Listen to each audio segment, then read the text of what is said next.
งขารเพิ่นอยู่บ่ได้ป่าซ่าบ้านม่วงคำตำบลนาการกำหนดการบ่ายโมงแต่ว่าไปก่อนเวลาแล้วมื้อนี้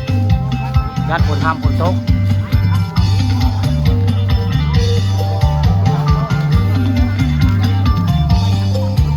บ่นะครับผสมบ่ได้มาร่วมส่งสังขารเพื่อนอปลด้วยกันได้เป็นอปลผู้ขาเป็นอปลคือกันมื้อนี้มาส่งสังขารเพื่อนผู้ขาคือนายประยูนมโนรส